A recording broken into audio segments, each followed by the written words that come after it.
Today we are going to explore the tragic love story of Marie Kendale Kimani and Jonathan Tumbo. These two were a married couple and both were Kenyans living in Texas, United States.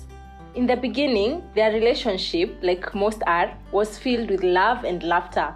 But this would soon turn to a betrayal that will culminate in a fatal and cruel ending.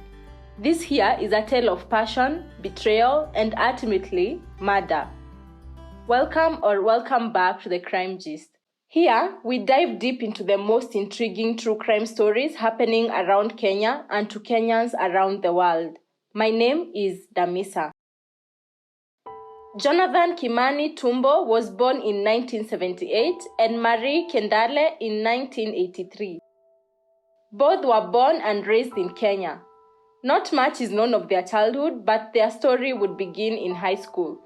This is where they first met during one of their inter-school events or competitions. Back then, they used to be referred to as funkies.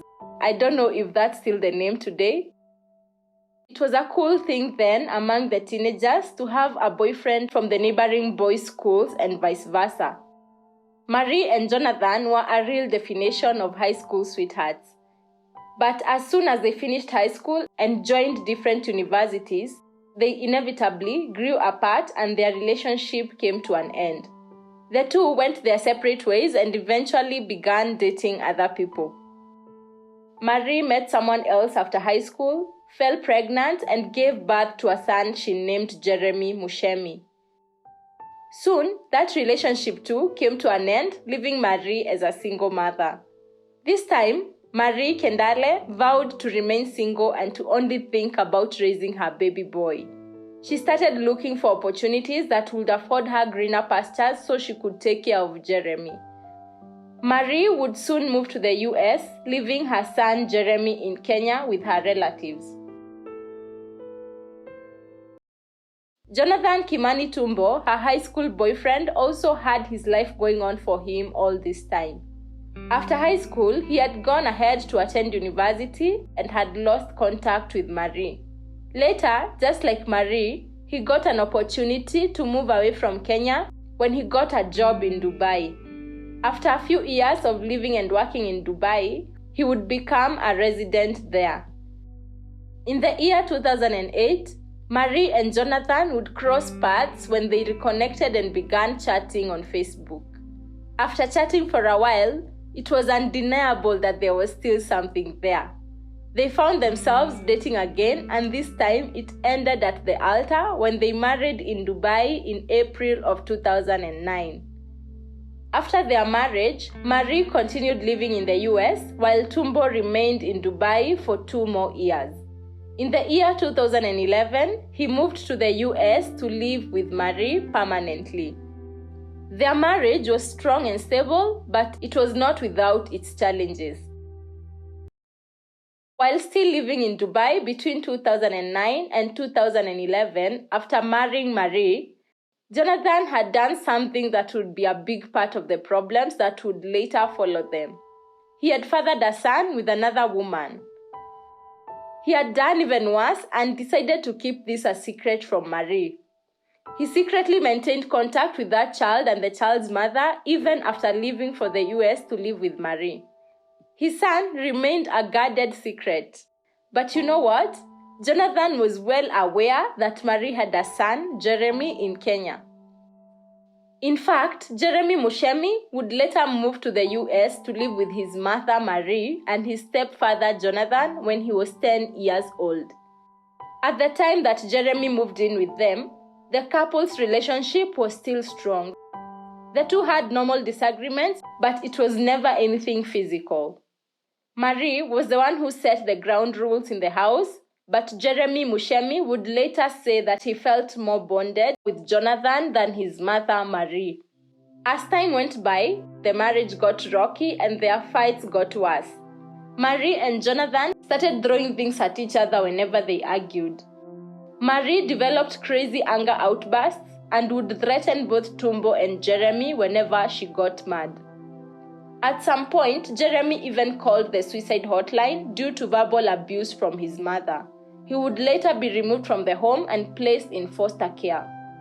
Marie's attitude got so unbearable even for Jonathan that in 2017, they began sleeping in separate bedrooms. Their many fights were caused by the fact that Marie believed that Jonathan was having numerous affairs with other women.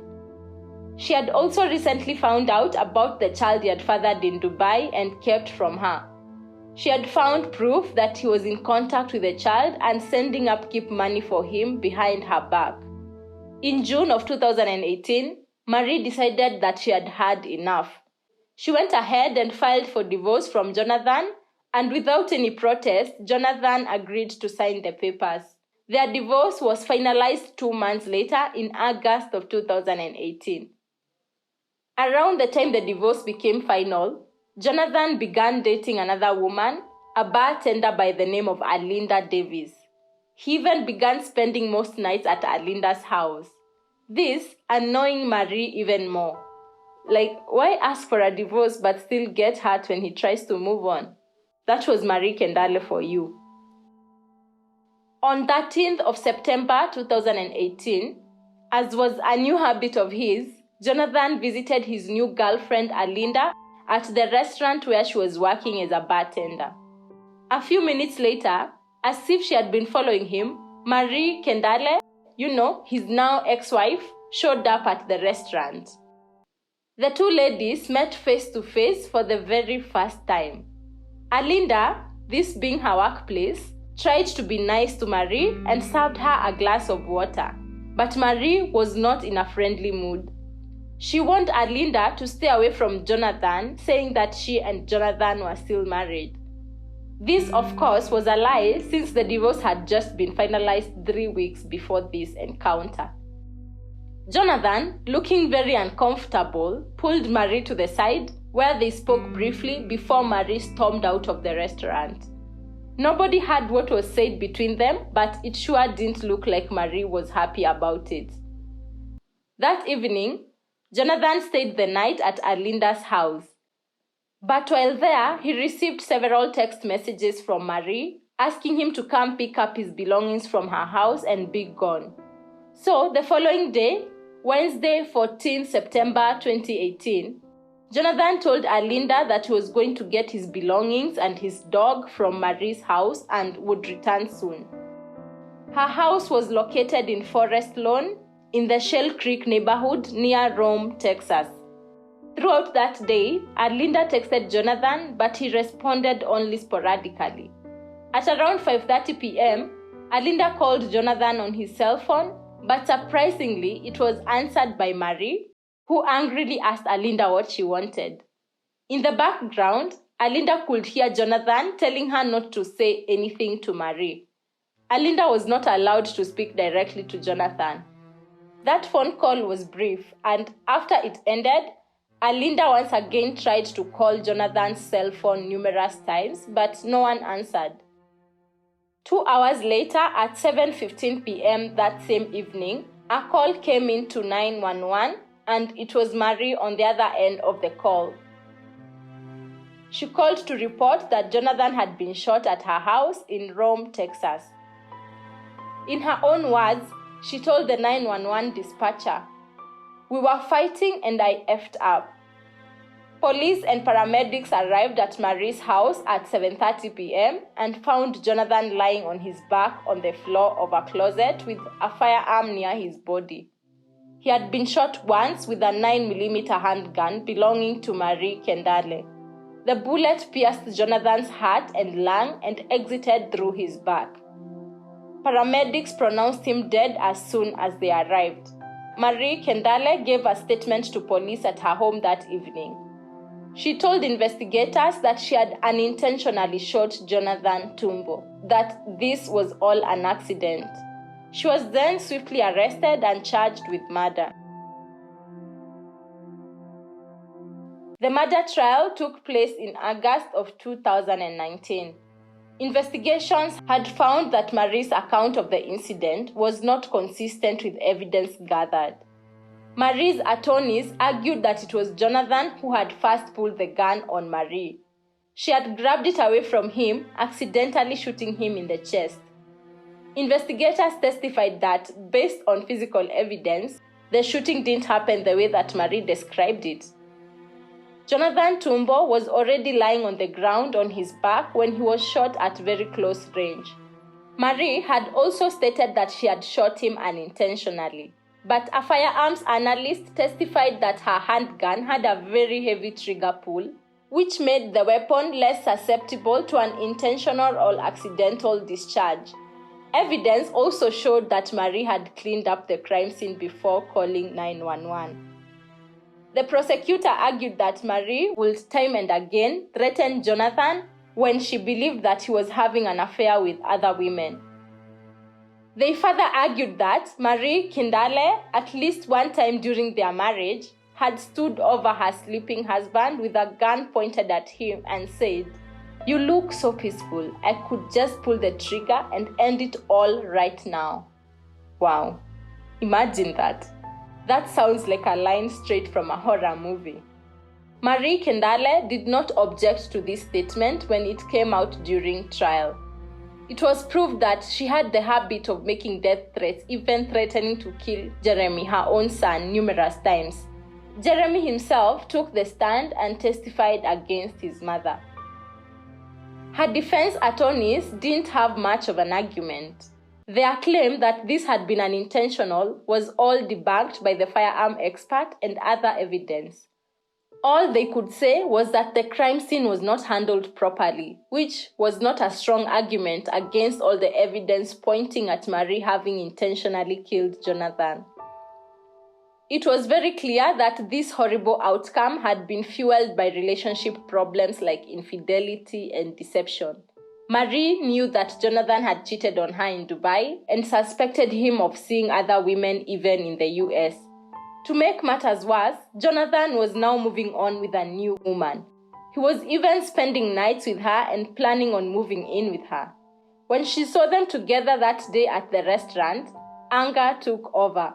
She went home furious and texted him that evening to come pick his items the next day.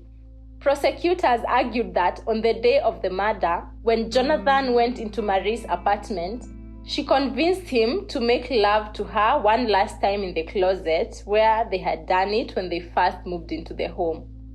When Jonathan was on his back with Marie on top, she pulled out the gun and shot him at close range through the heart. She then cleaned up the scene before calling 911, saying that they had fought and she had effed up and accidentally shot him.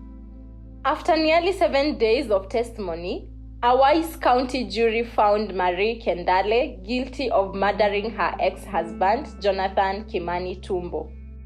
She was given a sentence of 40 years in prison and a fine of $10,000. Marie Kendale later attempted to appeal this verdict, but ultimately was unsuccessful. Her 40-year sentence was upheld, leaving her to pay for her evil deeds behind bars. She will be eligible for parole after having served half of her sentence. That will be around the year 2038-2039. As for Jonathan Kimani Tumbo, he may have had his skeletons in the closet, but he did not deserve to die in such a manner. Nobody deserves to die in such a way. May his soul rest in peace. So, folks, that is the story of Marie Kendale and Jonathan Tumbo. It, as usual, has its lessons, which I am sure you can deduce for yourselves, like the devastating consequences of anger and unregulated emotions in relationships, like knowing how to let people go when we need to instead of resorting to violence and a lifetime of regret, among other lessons. Thank you for watching, and I hope you found this video informative. As usual, please don't forget to subscribe, to like, and to share this episode with other true crime junkies like yourself. See you right here on the next one.